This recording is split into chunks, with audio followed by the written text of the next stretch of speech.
All right. Like to call to order the Utility Special District meeting, February 15th, 2023, 5:36 PM. Madam Roll Call. Chairperson Kashambra Miller Anderson. Present. Vice Chair Shirley Lanier is absent. Board Member Trodrick McCoy, absent. Board Member Julia Botel. Here. Board Member Douglas Lawson. Here. Ex officio Board Member Mayor Ronnie Felder, absent. Jonathan Evans, City Manager. Present. Mr. Lowe, Executive Director. Ms. Tawana Smith, Interim City Clerk is present. Don Wynn, District Attorney. Here. Randy Sherman, District Finance Director. You have a quorum, Madam Chair.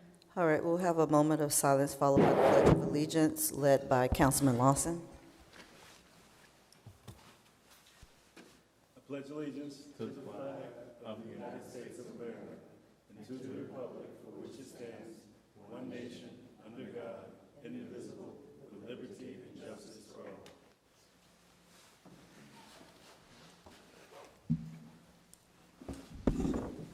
Do we have any additions, deletions, or substitutions? No. None from staff, Madam Chair. All right. Disclosures by council? Madam Chair. No, Madam Chair. Board members? I have a motion to adopt the agenda. Motion to adopt the agenda. Second. Madam Clerk? Board Member Douglas Lawson. Yes. Board Member Julia Botel. Yes. Chairperson Miller Anderson. Yes. That vote passes, Madam Chair, with Councilperson Lanier and Mr. McCoy absent. Okay, we don't have a consent agenda, so we'll move to awards and presentations, item number 4A. Thank you, Madam Chair. I have Mr. Steve Biranowski here from the National League of Cities program for line warranty. He's just going to make a brief presentation. This is a program that we have had here for a while, and it aids those in older homes who want to basically ensure the lines that are not part of our distribution and wastewater collection system. Okay.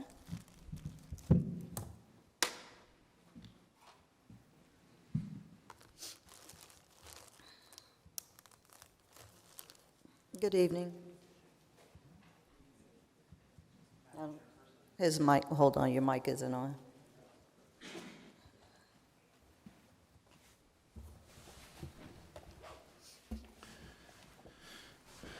Can you hear me now? Yes. All right, perfect. Good evening, Madam Chairperson, fellow board members. Good evening. As Mr. Lowe stated, I am here for the National League of Cities Service Line Warranty Program. It's actually been a program that has partnered with the city of Riviera Beach since 2012. While it has not been necessarily an active program, residents have been able to sign up for coverage and file claims through the National League of Cities program. Before I get into more specifics to Riviera Beach, I wanted to provide a brief overview of what the actual program does, and I did include a packet. It should be at each desk, and it just has a little bit about the program. So what we do, we offer low-cost protection against potentially expensive home water and sewer line issues.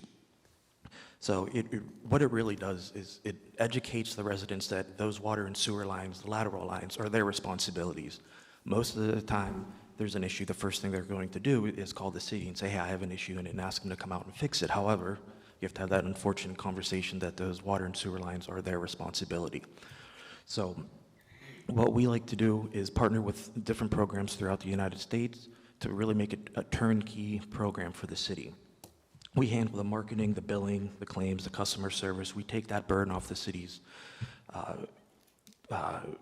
head, because the nice thing about the program, that educational piece, that goes out through the mailers. When residents receive it, it just starts that conversation. Whether they decide to sign up for the program, or they can also reach out to their homeowner's insurance to see if it is covered. Well, a lot of times it isn't. While it might not be covered, they can also reach out to us at any time to sign up, and if it is covered through the homeowners, a lot of times there is the deductible that they have to pay, where through us, there's no deductible, there's no service charge. All they have to do is give us a call if they have to file a claim, and we work with local contractors to fix whatever the issue may be. Any resident that signs up and becomes our customer, they can file any number of claims, up to $8,500 per claim. And the nice thing about that $8,500 is it takes into account if we have to cut into the street or the concrete, which is where the claims can really get expensive. And there's no annual contract. They can cancel at any time. And like as I mentioned, there's no service fee or deductibles. Our call center is in Chattanooga, Tennessee. We're available 24/7, 365 for any claims that residents may have. As I'm sure we all know, claims do not happen on a 9-to-5 basis. So if it's the middle of the night and there's an issue, they can call and actually speak to a live person. Going into what the NLC has done for Florida residents, we're actually partnered with the Broward League of Cities as well as the Florida Association of Counties. And we currently have 38 Florida partners in our program, where to date we have completed over 3,200 jobs, saving Florida customers a little under $2 million. And since 2017, we've actually saved residents of Florida a little over $7.5 million. So more importantly, what has the program done for Riviera Beach residents? We've actually not mailed since 2016. I started with the company in 2019. I am not sure what happened, where the miscommunication was at, but we currently have 118 customers enrolled in the program for a total of 170 policies. But the most important number is the 94 claims that have been serviced, saving residents a little under $44,000. So those numbers pretty much reflect that since we have not mailed and the program's been pretty dormant since 2016, those numbers basically reflect that. However, I would like to point out back in 2022, there were 7 customers that enrolled, 4 in 2021 and 14 in 2022. So there are still residents enrolling, most likely through word of mouth. So somebody might file a claim and then their neighbor hears about it and signs up for coverage. Where the big thing for us is the mailers that go out. It's a great way to educate the residents and let them know about this program. And how we like to do it and through the NLC is through the partnership. And we do utilize a city logo. The proposed materials for Riviera Beach actually reflect a dual logo to reflect the partnership that we currently have. And the main reason we do the city logo is to get the resident to open up the mailer. That's the most important thing. We all get tons of junk mail every day, including myself. And instead of just throwing it away, it will catch their eye and at least get them to open up and read the materials. Even if the program's not for them, at least they're aware now. And then, what I would like to do, hopefully once we get some approval on the proposed campaign materials, at the very earliest, we would mail in April, more likely May or June. But that would leave plenty of time to do some marketing. Since this would basically be a new program again for many residents, I would like to do some type of PR, whether that be through a newspaper, website, social media, or anything that the city is open to, because the mailers that will go out, our goal is to take that burden off the city. We do not want the city to be getting phone calls, hey, what's this program all about? That is our responsibility, and we want to make sure those calls are directed towards us. And before I bide my time, I would like to point out currently, any resident that can sign up is available for water or sewer. The water is $4.16 a month. Sewer is $5.41 a month, which equates to $49.92 a year for water and $64.92 a year for sewer. And so I will be happy to answer any questions about the program or any of the potential mailing campaigns. Thank you. I'd let the record reflect Councilman McCoy is on the dais. Do we have any, did you say whether or not we have public comment cards? No, ma'am, we don't have any. Okay. Questions or comments from the board? Madam Chair, Go ahead. thank you, Madam Chair. I was actually listening in the car. Steve, thank you. Question, so I guess what I heard was the first time I heard this, there's an $8,500 limit per occurrence? Correct. They have up to $8,500 per claim. Okay, and you said we have a relationship, an agreement. Do you mind sharing that with me? Because I've not reached out to my team yet, but certainly if we have an agreement with you, I would like to see what you have, if you can provide that to me by email so I can understand what that relationship is and looks like and what that was, I guess, many moons ago when it first was started. I really think it's a good program, but let's talk about this $8,500. Is that kind of adjusted towards what it actually costs to repair a line? Because the truth is, if you go in and dig up somebody's, you start chipping away at concrete to address some of these service lines, I mean, that's probably not even going to scratch the surface. So it actually covers about 98% of the claims that do come in nationwide. A lot of the times, even if there's not a complete breakdown of the line, if there's a tree root or anything like that, it will clear it out, and those are relatively inexpensive claims. And then that $8,500 really, those claims that dig into the street or dig up concrete, that's when those claims tend to be a little bit higher. But yeah, I think nationwide it covers about 98% of the claims. Do you have an exclusionary period with this? So if a person signs up in June, is there an exclusionary period that they won't be able to make a claim that year or something like that? There is a 30-day wait from the day they sign up to they can file a claim. That 31st day, they can give us a call and file a claim, and we'll send somebody out. Do you have any statistics on what's your claim ratio? Like, how many people are you serving here in Riviera Beach currently, and, what's their claim experience been like? So we do send out a survey after every claim. Now, obviously, not everybody responds to the survey, but as of right now, the 94 claims, they have been rated 5 out of 5. So everyone's been satisfied. And we do have a team that monitors that. If anybody scores a 3 or lower, we do reach out to them to see what happened and if we can, fix the situation. Okay. And these are service line warranties, which isn't to be confused with insurance, correct? Correct. Okay, so there's no deductible requirement? No deductible, no service charge, no contract. They can sign up at any time and they can cancel at any time. And they have the option to pay monthly or yearly. And if they do choose to sign up for on a yearly basis, but decide about 6 months in, the program's not for them, they can cancel at any time, and we'll actually refund that additional 6 months they already paid for. Okay, interesting. Was there ever a time that we did direct billing on behalf of service line warranties? Not that I'm aware of. I started back in 2019, and we've really not had any type of communication with City of Riviera Beach until recently. So I'm not sure how the program worked back then or how the billing was set up. But typically, what we do, everybody that does sign up, they become our customer. When we mail, there is a return portion that they can fill out and send back. They can also go online or give us a call to enroll, but they enroll through us, not the city. Thank you. Thank you. All right, do we have any other questions or comments? All right, thank you so much for the presentation. Thank you. All right, regular agenda item number 7A.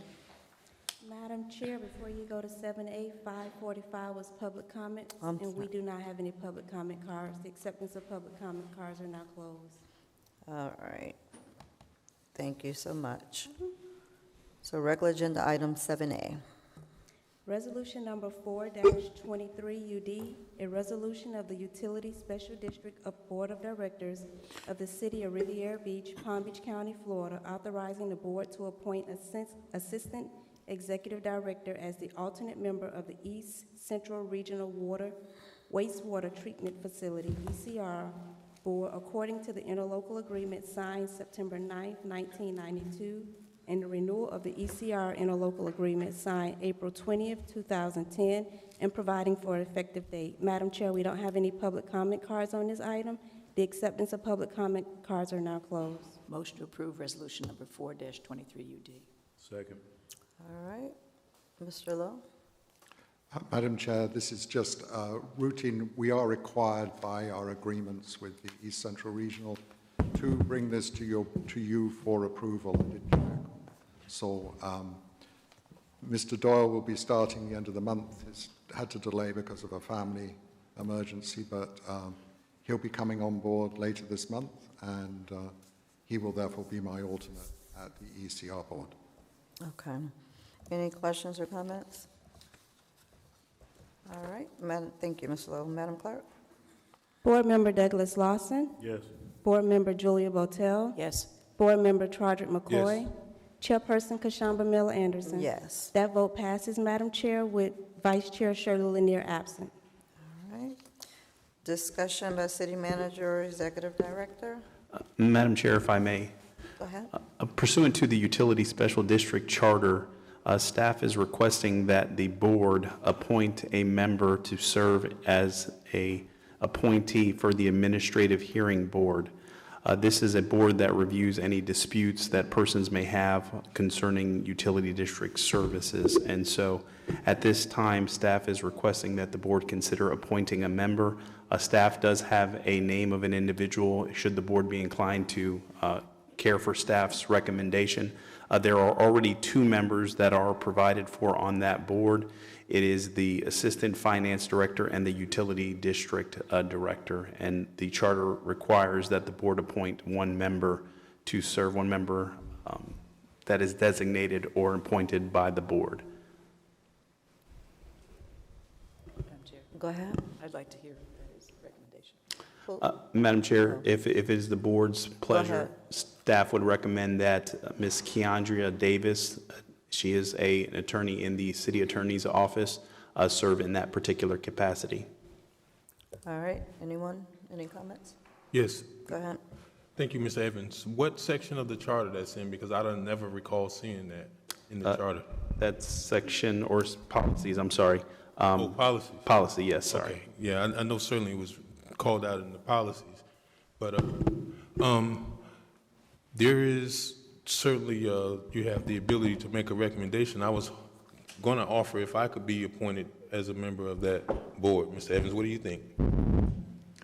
Madam Chair, Go ahead. if it's the pleasure of the board. But is there any requirement in this policy that it even has to be a city employee, a utility district employee, an elected official? Madam Chair, Go ahead. that's why in my specific comments I said as a designated or appointee by the board. It doesn't specify if there's any prohibition against a sitting member of the utility district or city council serving in that particular capacity. And that's why I did not proffer the name of a staff recommended person until asked by the board. Follow up. Yes. Well, let the record reflect Chair Pro Tem Lanier is on the dais. Go ahead. Mr. Evans, can you explain the convention of the board? Who's the other members a part of this administrative hearing board? The Assistant Finance Director and the Utility District Director. Okay. What authority are they operating on? Is there any kind of rules like, I know Florida statutes, Chapter 120 governs administrative hearings. Is there any kind of authority that they're working under, or what's, the guiding authority that they're going to be using? Madam Chair, if I may. Go ahead. With respect to their roles and responsibility, it's delineated and it starts on page 16 of the section 2.3 of the administrative hearing section in the policies and procedures, and it goes through a list of requirements for procedures for requesting a hearing, how a hearing is to be conducted, even cross-examination. So it's pretty specific as to what the duties and responsibilities of those persons that serve in that capacity. One thing that's germane is that the final action, the decision of the Administrative Hearing Board, shall constitute a final decision by the district. So when they do render an opinion based on, or a decision based on the evidence and the information that's provided is considered final, then the issue resolved. Okay. Does that authority offer any subpoena powers to whoever the petitioner is? Madam Chair, if I may. Sure, feel free to answer. It does provide situations whereby testimony is provided, cross-examination, rules for evidence. So it is pretty explicit as it relates to the process that one has to follow, hence why it was staff's recommendation that it was probably pertinent to have an attorney serve in that capacity to assist, as it's grounded in a lot of rules and procedures, and to ensure compliance with all components of the policy as set forth. Okay, thank you. You seem like you're pretty familiar with that policy. Thank you, Mr. Evans. One last question. When was the last time this board convened? Madam Chair, if I may. What was the question? When was the last time this administrative board had convened? or Go heard ahead, any- Mr. Evans. Madam Chair, I cannot personally recall. I'd have to do some research on that particular bit of information, and I think it predates probably Mr. Lowe and I's tenure with the agency. Mr. Sherman may be able to provide some additional details concerning that. I'll take it back. No need to go to Mr. Sherman. Last question. It seems very unusual. We've now served into our 4th year, and I've been around here for some time. It just makes me kind of really wonder that we have a process that nobody here is readily familiar with. In fact, it begs the question, why would someone need to go to the Administrative Hearings Board? So that's all I have. Thank you, Madam Chair. All right. Any other questions, comments regarding the recommendation? Madam Chair, if I may. Yes. So have we finished? No, we haven't figured out whether or not we're going to go with the recommendation or something else. I'm fine with the recommendation. Fine with the Ms. Lanier, Mr. Evans just spoke about. Yeah, I know the item. You, Yes. okay. What, I'm fine with the item. okay. Mr. Lawson? I'm fine with the recommendation, Madam Chair. All right. Madam right. Chair? Yes, May I have that in the form of a motion? sure. I move that the recommendation by the city manager for the person to serve on that board be approved. Second. Board Member Lawson, Yes. Board Member Botel, Yes. Board Member McCoy, Yes. Vice Chair Lanier, Yes. Chairperson Miller Anderson. Yes. That vote passes, Madam Chair. All right. So was that the conclusion for your comment? Yes, Madam Chair. All right. Mr. Lowe? Right, thank you, Madam Chair. Just one item to bring up, which is the issue of conservation. We are required under the provisions of our consumptive use permit to make every effort to ensure that people do conserve water. And so I'm just coming this evening to give you a quick update on some of the things that we're doing. The first thing is that we are setting up something within the city's our website on the city, giving people information, particularly on which days they are allowed to water and when and what. We are in the dry season, so that's very relevant at the moment. We have started a program where we're going to put together conservation kits that are available and can be given out at an event, say an Earth Day event or something of that nature, that gives people information on how to do it, testing kits to see if they have a leak in the bathroom, and shower heads, low-flow shower heads and the like.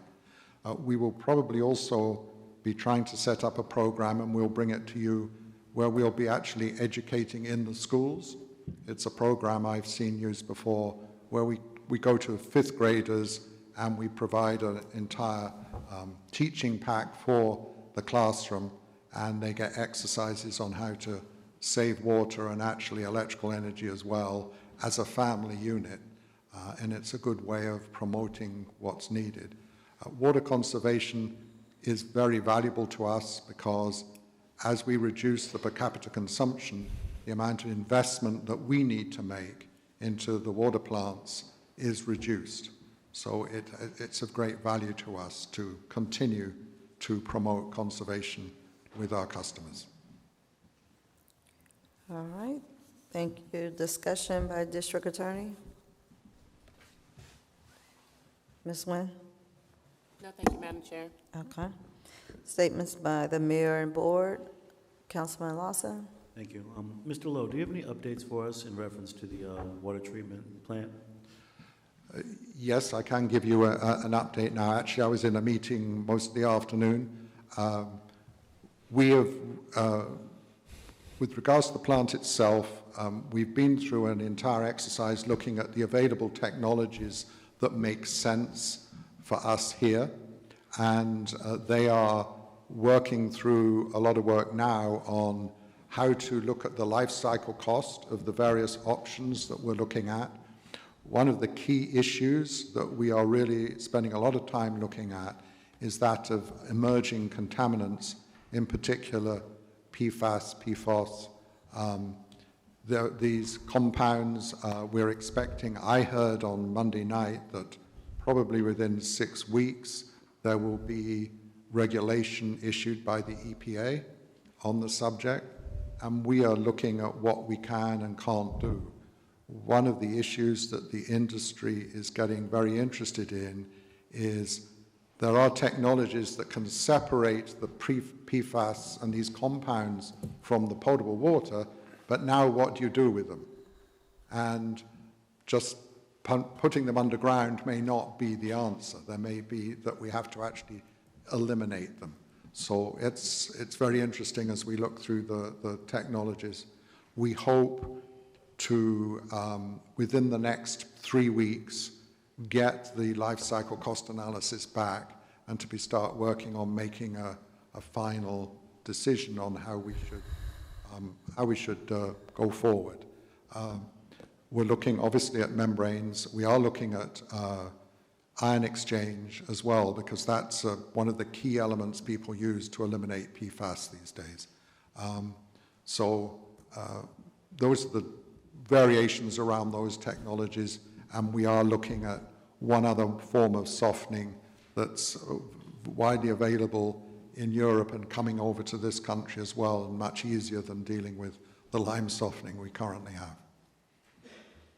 Thank you. And follow-up, Madam Chair. And Mr. Lowe, in regards to also the water tank on Singer Island, where our fire station is currently located, do we have any updates as to how that inspection has gone? Where do we stand with if that tank can actually be removed, if it's going to be required with our new treatment, or is that something that we haven't completed as of yet?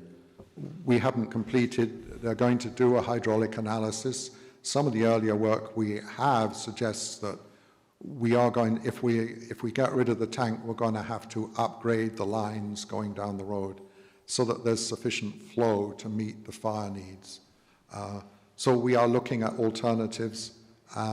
The hydraulic analysis is expected to start within the next couple of weeks. They need to know anyway what's needed, because of moving the plant from A to B requires a complete change in how we're distributing the water into the system, even that over that short distance. Do you have an estimated time frame on how long it may take to get an analysis on that? Because that land is something that we're going to be looking at over on the council side in reference to next steps for a facility. So do we have an estimated or an idea of how long it may take to complete a full inspection or an investigation of this? I haven't yet, but what I will do is I know I'll be talking to you in a couple of weeks, and the next time around, and I'll have an update then, but most definitely. Awesome. Thank you, Mr. Lowe. Thank you, Madam Chair. All right, Mr. McCoy. Yes. Mr. Lowe, excuse me. I'm on the city's website, and I'm on your page dedicated to utility district. Mr. Lowe, do you know why the utility district charter is not on the city's website or on the district's page in particular? No, I have no idea why it's not there. There's no reason it could not be. But, here's the thing. How it happened, it doesn't really matter at this point. I'm just really surprised that we literally come here every month, talk about all of the business of the utility district, and if a person in the public, or even a board member for that matter, I'm just really confused how we're operating. So I'm sure that you'll figure out a way to get that taken care of. But specifically, the reason why I wanted it because of what Mr. Evans brought up, but there are some other provisions that I wanted to kind of talk about that the charter provides. One of them is I'm sure Mr. Sherman's familiar with, there's a section that says no free service, and that it's the position and policy of the board not to give out free water service. In the event that we do give out free water service, it has to be a majority plus one, and that's kind of the roundabout of what it is. How do I put a person on the agenda to decide whether or not they get free service? Because I know you weren't here, Mr. Lowe, but at some point, against my no vote, this board approved giving free water service to the town of Magonia Park. So I'm eager to see those folks, because I got folks that's potentially on the chopping block that's potentially could be laid off this year. And I want to know if we can recover our $500,000 since that was against policy. So my question is, how do I get that placed on the agenda if I wanted to bring forth a utility billing customer to have them consider for free water service like the town of Magonia Park did, Mr. Lowe? Because this is your department. Right, I would obviously check with our legal counsel as the best way to put it forward, but we couldn't create an agenda item that can come forward. So there's no issue with that. With regards to Mangonia, of course, we are trying to organize that meeting that you asked for at the last session of the board. Okay. Thank you. That's it? You're finished, or no? I mean, it's a question, and I mean, somebody has the answer to tell me how I can get someone placed on the agenda, because surely we did it for the town of Magonia Park. And I got one person in particular I shared with a couple of members of administration called me 8 times regarding a utility bill issue. And this is really interesting because we are the body that serves as the board that governs utility district services. And surely while billing is not directly a service of the utility district, I think certainly someone should have the process made available to us, since that is provided for in the charter.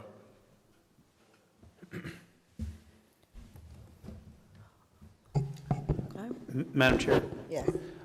staff will research that information and share it with the board in a correspondence as to what the steps that the board would have to take to facilitate such an action. All right, thank you. Dr. Botel? Nothing, thank you. Chair Pro Tem? No. All right, I don't have anything, so can I have a motion to adjourn? Motion to adjourn. Thank you.